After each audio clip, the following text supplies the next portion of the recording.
Ikatlong linggo pa lang ng Oktubre, marami na sa mga kababayan natin ang bumibisita sa mga puntod ng kanilang mga yumaong mahal sa buhay.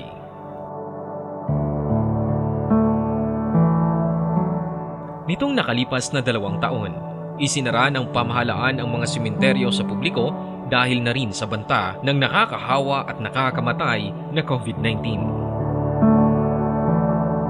Ngayong taon, dahil bumaba na ang kaso ng COVID-19 sa bansa at marami nang may mga kompletong bakuna, muling binuksan ang mga sementeryo para sa publiko. Ngayong malapit na ang Undas, samahan niyo po kami at ating bisitahin ang mga libingan dito sa bayan ng Kalibo. Ako po si Ken Loveras at ito ang Kumusta na Aklan. Una naming binisita ang Medalla Milagrosa Cemetery. Dito naabutan namin ang mag-amang Euterio at Jonel Francisco na nililinis ang isang musileo kung saan nakahimlay ang dating mayor at congressman Allen Quimpo.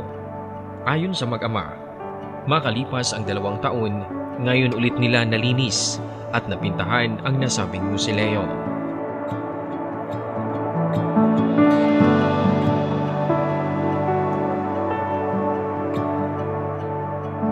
Dito rin nakilala namin si Roxanne Fuerte.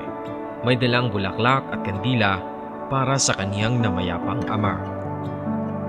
Ayon kay Roxanne, mas maaga siyang pumunta sa sementeryo para makaiwas sa maraming tao at baka raw isara ulit ang sementeryo sa publiko.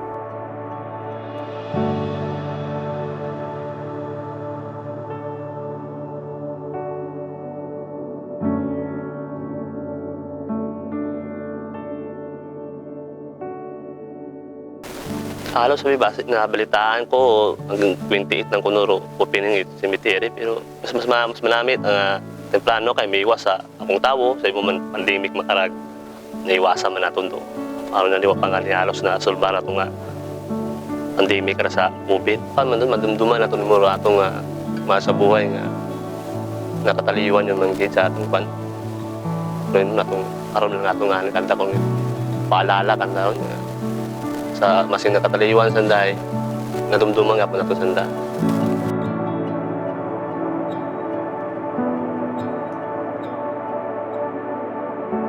Sa aming pagbisita sa Municipal Cemetery, nakilala namin ang grupo ni Nanay Maria Elena, abala sa paglilinis sa puntod ng kanyang ina at asawa.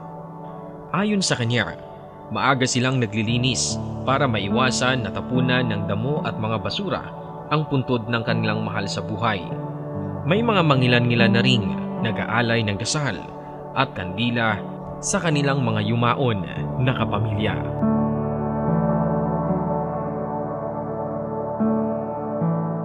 Sa aming pagbisita dito sa Roman Catholic Cemetery, naabutan namin ang ilan na naglilinis ng mga puntod at meron ding nag-aalay ng dasal para sa kanilang mga namayapang mahal sa buhay.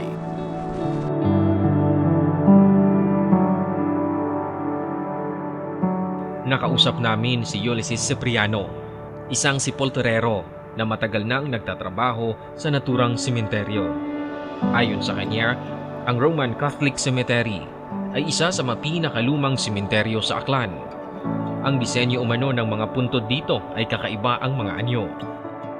Ayon sa kanya, dito nakalibing ang dating mayor ng bayan ng Kalibo na si Luis Barrios at iba pang mga kilalang tao sa bayan ng Kalibo.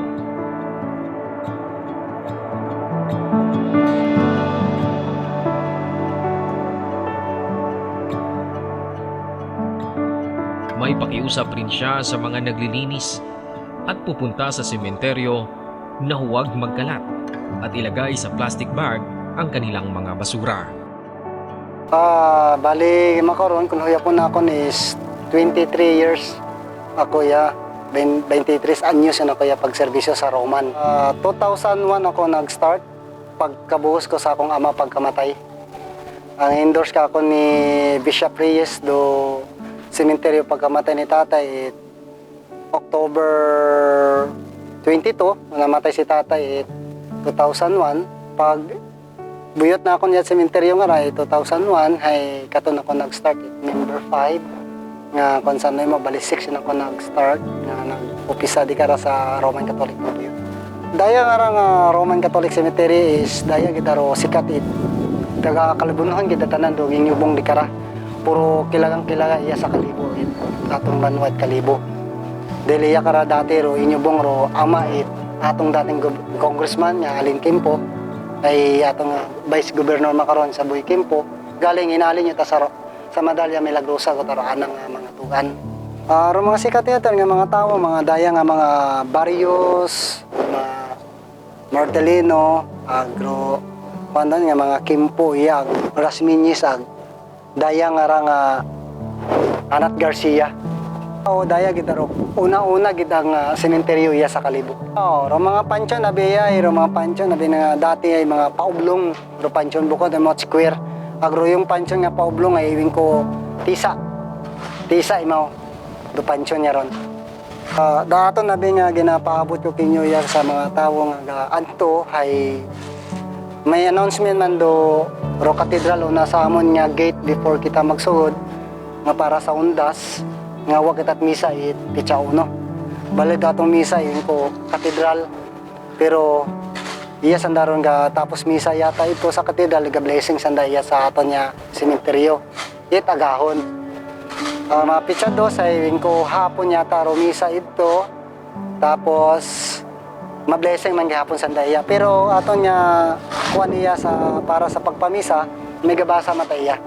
Bali sa Roman Catholic Cemetery bali ako man lang sa Milog ro ga nimpyo di kara ga maintains iya sa old cemetery nga Roman Catholic. Pero sa Medalya Milagrosa, bali ako man do, bali bago itong in charge nga ibutang ni Padre, bali ka 2 years pa ako August. Tatong August nga to, naga 2 years pa ako sa Medalya Milagrosa. Ay may ga-maintain sa mata ito nga ga-nimpyo. Ay ako lang malang kandang ginahinyo kung ga-nimpyo ka mo inyong lote ay ga-provide lang kita butangan garbage bag, agratong higko ay ibutangan nandaw na sa guwa ako tagaling ruga hakot nga ipagawa sa gate para may gabuo sa aton nga basura number 1 man doon niya ayuson yung nandang hindi siya na magpilak sa piyak nga lote ay manimpyo man sa piyak ay maakig din sanda hindi siya na mawigit. Ang Bureau of Fire Protection Kalibo sa pamumuno ni Kalibo Fire Station Municipal Fire Marshal Senior Inspector Arden Bedonia naglatag na ng kanilang plano ngayong undas. Actually, nag-umpisa na kita sa pag-deploy sa aton nga mga rekurida no sa initiate sa aton public address sa aton Pumuluyo last week no. So umpisa sa October 18 nagumpisa na kita 3 times a week kita nag-ikot sa Banwasang Kalibo upang magpabalo sa aton mga Pumuluyo sa kahandaan nga ato pag-obrahon lalo na sa pagselebrar nato sa Pista Minatay. Yes, no, may gina-identify nato ang mga madalagko nga mga sementeryo kung sa diin may ara kita dira nga mga standby fireman kung mag-assist sa inyo halimbawa kung may mga medical cases nga matabo, halimbawa kung may mga magagmay lang no, halimbawa malingin ang ulo ninyo no. Mayara kita da sa nga first aid service team no nga willing gid mag-assist sa inyo. Sila na ang mga well-trained nato nga mga EMS nga handa gid nga magbulig sa inyo kung may mga medical concern kamo sa inyo pagbisita sa mga respective nga mga sementeryo. Sa aton nga Pumuluyo no sa pag-celebrar gid naton sa nga Pista Minatay no tani maging aware kita no. Importante gid nga sa aton paglakad sa panimalay no ugalion gid naton nga i-switch tanan nga mga possible source sources ang mga ignition, lalo na pag ang sa aton nga mga LPG, no? So dapat naka-source ang tanan ng mga possibility nga magtunaan sa nga kalayo, lalo na ang mga kandila naton, no, nga ginabili naton sa aton panimalay, no, kag permikit nga dapat may tawo ang aton panimalay agud nga inmalikawan naton ang mga insidente sang sunog. So sa aton pagselebrar, tani maging matawhay kag malikawan naton ang insidente sang sunog diri sa Banwa sang Kalibong. Ang kanilang departamento ay naglunsad ng Uplan Kaluluwa 2022 kung saan nagsasagawa ng mga fire safety awareness campaign upang maiwasan ang sunog. Patuloy naman ang kanilang paalala sa pagsisindi ng mga kandila sa mga kabahayan upang maiwasan ang sunog.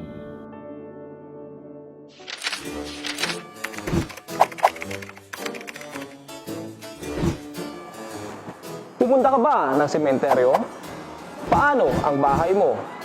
Nagawa mo na ba ang mga ito? Patayin at alisin sa saksakan ang mga appliances na hindi ginagamit at kung aalis ng bahay.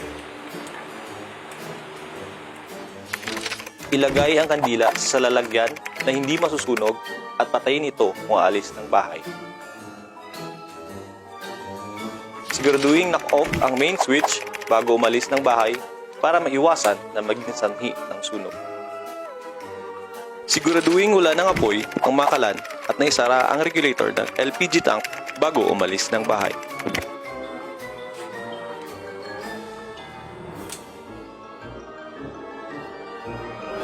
Gunitain ang mahal sa buhay, pero huwag pabayaan ang pamamahay.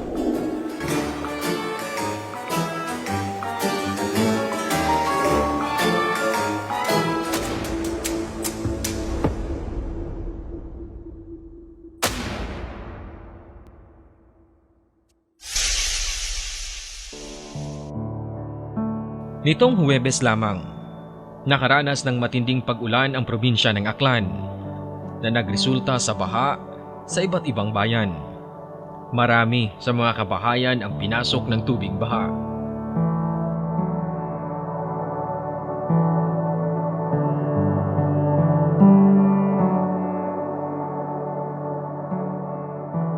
Ang lumang Kalibo Numancia Bridge ay nagkaroon din ng sira.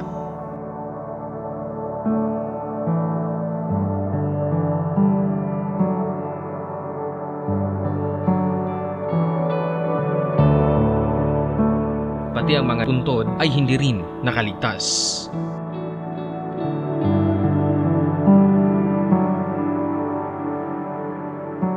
Matapos ulanin ang buong probinsya ng Aklan kahapon at matapos bahain ang ilang bahagi ng probinsya ng Aklan, eto ngayon ang Medalla Milagrosa Cemetery. May ilang mga nitso na lubog sa baha.